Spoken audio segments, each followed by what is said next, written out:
Welcome to this edition of Mayor's Report Livermore. I'm your host, Dr. Marshall Kamena. Joining me today is Mayor John Marchand from the city of Livermore. Boy, what a coincidence. We're both from Livermore. How about that? That's why it's going to be a great show today. Well, welcome. What topics might you like to cover in the opening sequence here? Well, this is the one that's called the Mayor's Choice, and I always love this one. You notice that I don't typically share my mayor's report with anybody else. Some of the other folks bring other people in. I love talking about Livermore. I love talking about our town. So I'm very pleased. So for today's Mayor Choice, I've got a couple of things coming out of the police department, of all things, but they're great things. For example, the Shop with a Cop program. That's been going on for years. The Shop or the Cop? The Shop with a Cop. With a Cop, okay. Yeah, Shop with a Cop. Okay. And what it is the Livermore Joint Unified School District works with the police department, and they select children within the school district that it doesn't look like they're going to have a very good holiday season. And so they're selected, and a police officer adopts them, as it were, for the holiday season, and they take them out shopping, not only for themselves, but what's really interesting is the kids. There's a certain budget that the kids have, and rather than have it's all about me, right? It's the children want to buy gifts for their family, for their parents, for their siblings. And it comes down to this sharing, and so the police officers share this with the and the school district, and they bring a holiday into the home, because in most of these circumstances, the children can't afford it. But this is an opportunity where they can buy gifts for themselves, and more importantly, gifts for their families. So there's a program that obviously this is going to take money. So one of the things they do is the Cowboy Christmas program that we have. So rather than get into the uniform, the police uniform, the police can sort of fee out, if you will, and wear a cowboy outfit. They wear cowboy hats, boots, jeans, the whole bit, which is obviously more comfortable than the uniform. But so they contribute to this Cowboy Christmas program, and then they donate, but then the money that they donate then goes to helping these children have a holiday season. So that's one of the ways they raise funds. There's also a GoFundMe site. It's gofundme.com/f/Livermore-shop-with-a-cop. So Hyphen with a Cop. Thank you. Yeah, Livermore-shop-with-a-cop-2024. But doesn't it just grab you?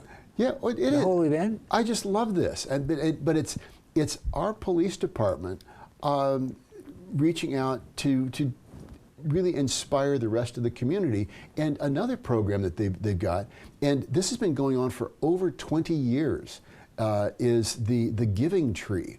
And if you remember the Shel Silverstein children's book, Giving Tree, which was one of my favorites.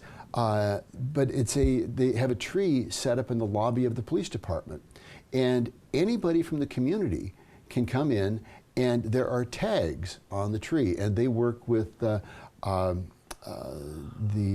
Tri-Valley Haven and some of the other nonprofits in our community, City Serve and the like, and they select families that are also in need, and they have tags on the tree anybody can come in, grab a couple of tags, and then buy gifts. Those gifts are then brought back to the police department, and we have our own police elves that wrap these things up. Oh, I remember it well. Yeah, but it's not like they aren't asking for computers or Xboxes or these things. They're asking for a robe, pants, jeans, a warm jacket, these sorts of things that many people consider givens. There's a lot of these things that people don't have, and that there's a difference between wants and needs. Oh, absolutely. And this really, when you grab a couple of these tags, you really get a sense for what are the wants and what are the needs. And these, for these families, really are needs. But these this is an opportunity for anybody to go down to our giving tree. It's in the police department lobby. Grab a couple of gift tags. I think I've done it since its inception. And you always walk out of there feeling good because you know that you don't know these people, but you're doing good for people that are in our community. Yes. So I would encourage everybody to support Shop with a Cop because that's helping the children in our community and also the Giving Tree, which is just, I just love it. And these are the things that our police department volunteers to do for our community. We used to have this huge, beautiful tree where Jack Williams' Chevron Station used to be. It's now called Marchand Square. No, that's Livermore Plaza. Oh, sorry. And that's, but there was a lot of cleanup on that site. But what a wonderful site we've got there now. Oh. That the two of the elements that define Livermore, art and science, are brought together right in the heart of our downtown. I just love that. And of course, that's where Bruce used to be. But then when Bruce's roots got down into the contaminated soil, unfortunately, Bruce didn't survive. Yeah. So that's why we've got the tree across the street, which we have our animatronic tree. So that's another fun thing. So after when people go downtown, we have a tree now that lights up. It has music and it performs every half hour on the hour. You remember Jackie Williams? Absolutely. I ran into her. She was at the moon tree planting when we, Jackie Williams Courtright. Yes. But we had a moon tree planting a couple of weeks ago. There was the seeds went around the moon as part of the Artemis project. Yeah, right. And Jackie was the one that was fostering the seedlings, and so we got one of these trees. It's planted behind the library, but it's a giant sequoia, which is appropriate for California. But these seeds literally went around the moon, and now we've got a moon tree planted behind the library. So if you go there, you've been mooned. But, well, sort of, yeah, but you can see the moon tree. Well, she used to bring lunch to her dad when he had that Chevron station where, and I have old pictures of it. Oh, okay, well, so Jackie Williams Courtright was on the Zone 7 Water Board. That's right. And we've got Jack Williams Park, yes, here in Livermore as well. They got a couple of tennis courts there. My younger son and I used to go down there and play tennis all the time. Well, I digress, but isn't that fun? It is. Well, it just shows the community that we have here. And of course, Jackie still has the Alden Lane Nursery. And we both live by her. Right, and what a delightful resource that is for our community. I mean, I get these strange plants that come up in my yard, and I take it down to Jackie and figure, well, is this something worth keeping, or should I get rid of it? And she knows. Yes, she does. No, she's a great resource from the community.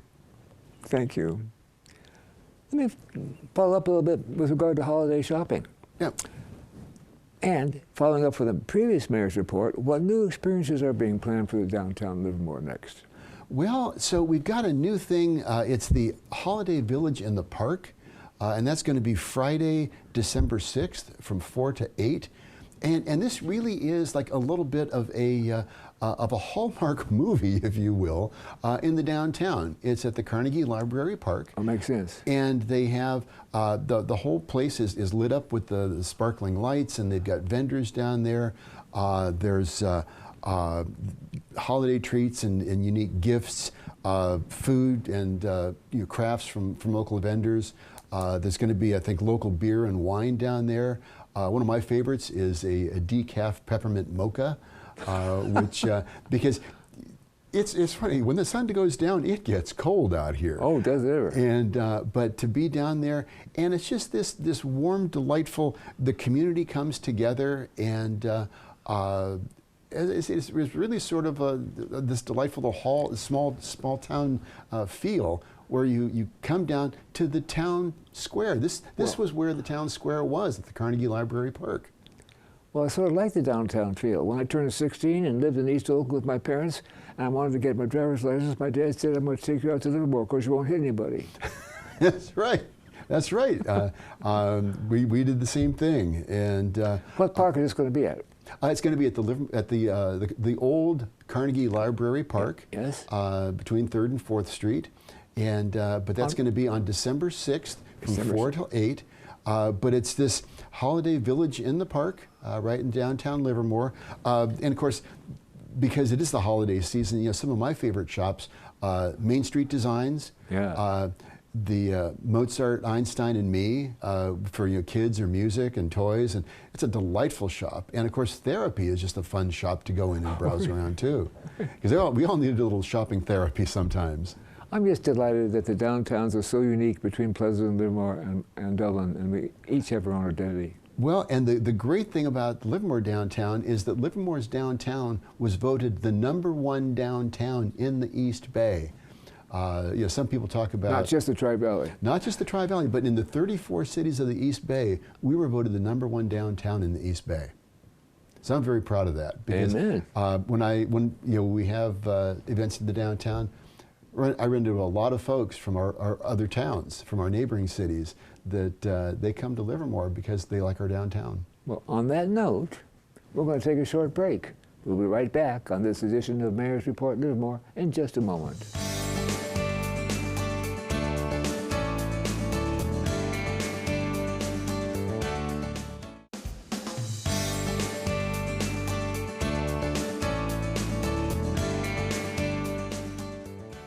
Welcome back to this edition of Mayor's Report Livermore. We're here talking with Mayor John Marchand from the very city of Livermore itself. It's good to be back. Welcome back. Avanti Vineyards. Yes. Something's happening there. There is, or there is going to be something happening there, and this is very exciting because this is, we have over 50 wineries in Livermore, but we've been sort of stuck there. Is this son of South Livermore Plan? This is actually what the South Livermore Plan was all about. This is the sort of thing that we want here. This is one of the reasons that we're running the sewer line down Tesla, is to encourage more of these medium-sized wineries to come in, because that's what's going to keep the wine region sustainable. Because yes, open space is a wonderful thing, but you have to find a way to make the open space viable so that it continues and it's sustainable. So this is roughly a 30,000 square foot winery related facility. But in the county. In the county, yes. Right. So it's outside the city limits of Livermore, but it does, and it's also outside the sphere of influence, but it is part of the South Livermore Valley Area Plan. But the average person is all part of us. Right, and we are part of that. We're within the planning boundary, so we do have some say here. Yes. Sometimes it's an advantage and sometimes it's not. Right, yeah, it all depends. As has been said many times before, if you're not at the table, you may be on the menu. But aren't you excited about this? I am. I'm very excited about this. It's going to require a conditional use permit from the county, and the city staff have reviewed the proposal. They don't have any concerns right now because it looks like it's a really good fit. They'll have a tasting room, a bottle shop, a production winery, restaurant, banquet room, an event center specializing in team building, a 9-hole golf course, and a putting green. Well, so, from my reading of what the county was doing, they were not objecting, they had more concerns than we did as a city. yeah, well, because this is what we want.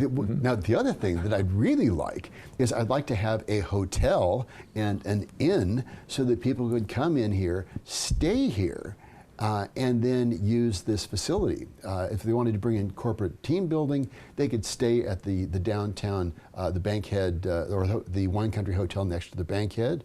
If it's a slightly smaller facility or group, they could stay at the Wine Country Inn on Arroyo Road.